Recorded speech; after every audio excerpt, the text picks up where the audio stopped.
I agree with Carl. I thought I'd set the stage a little bit.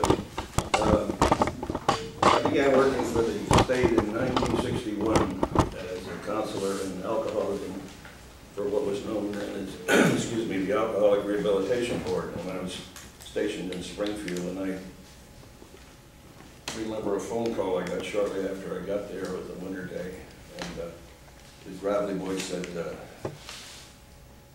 Joe's real bad, you better get down there. So I knew who Joe was, and I was pretty sure I knew who called, but it didn't matter much. So I went down to see Joe. Joe had been to the state hospital probably 4 or 5 times anyway. He had a tough job in the foundry, harmless, but when I got there, he was living in his father's house that had been left to him. When I went inside, there were pieces of the house torn off on the outside, which had been used for fire on the inside, and he was now burning the clapboards around the living room, laying on a yellowing mattress. And he looked up at me and said, "Oh, Tommy." And he says, "Joe, can't we get you some help?" He says, "Why don't you let me die?" And of course, we don't do that in this society, or at least if we do, we want to mask it with all sorts of policy directives and conversations and meetings in Montpelier, which are so important. But anyway, I got Joe in the car. The story actually he had Korsakoff's brain damage. But I got him in the car, I got him to Waterbury, and I didn't see him again for 12 years. And in that faded 12 years, I became Secretary of Human Services. I remember somebody said I should visit a facility in Windsor. I can't remember the name of it now. And I went down to Windsor with a friend of mine, and I went by this nice little house. It was a community care home. This guy says, "Hey, Tommy!" And I said, "Oh, God, who the hell is that?" And then I recognized him right off. It was Joe, doing well, a big smile on his face, and he was practically the assistant director of the facility, despite his limitations. And so that made me feel good. I had other workers can tell you the same stories I can tell you. I sometimes don't think we talk enough about it, though. I can remember a fellow was trying to light himself on fire, and he got the matches so wet with gasoline he couldn't get the matches started. I remember another fellow, I remember coming from Barrie to Windsor on a Saturday night about 10 o'clock at high rates of speed.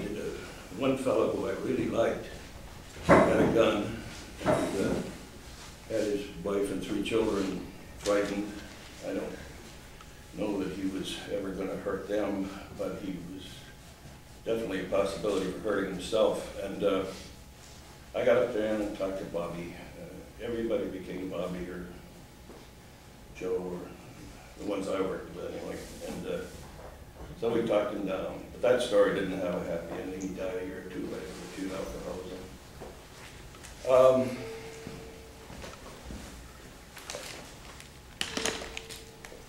That's some of it. And in doing those jobs, you touch medicine, you touch mental health, you touch education, you often touch the clergy. The only way you can make things work is to create the setting. And you can't create the setting unless you have a willing people. And it does take money. At that time, 1962, Windsor County Mental Health was an agency of 1 psychologist and a half-time psychiatric social worker. I got involved along with some other people in Windsor, and we began to build that agency, and agencies were building all over Vermont with the help of a lot of interesting people, and interesting people from both sides of the aisle, I might add. Major leadership in many of the mental health programs were from the Republican Party, and they were proud of their role. In 1968, my father was elected governor. Phil Hoff, who I had appointed me to run the war on poverty earlier,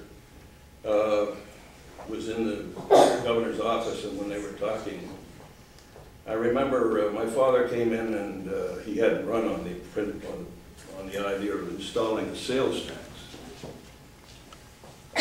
Conservative, but he conducted hearings all through December on the budget, trying to find ways to avoid further taxation. But he decided, considered conservative too, he decided that the social contract that had been established between Vermont and its people could not be sustained without the sales tax. And so in that first address to the legislature, he called for the sales tax, which later passed. And I can remember Phil Hoff walking up to him and congratulating him, 1968. Many people, he's noted more perhaps for work in the environment in the Act 252, but the fact of the matter is I've always felt that the enactment of the sales tax was the basic, was the real Deane Davis coming through when the chips were down. Now, am I going on too long? Okay. Just one other thing. In 1974, I think it was, you know, the gas tanks all became empty. And we were lined up. They turned off the lights in Montpelier. You didn't have any lights shining on the State House. And I don't know that they did that in the rest of the country, but boy, we were gloomy around here. Anyway, and needless to say, the revenue projections fell by, I forget the exact amount, but we were told in Human Services to come up with a 10%. 10%. How are you going to find it? And, well, an idea had been floating around quietly of closing Windsor State Prison. No one quite knew how that was going to be taken. But we could preserve the essential part of the social contract by closing the state prison and utilizing other facilities.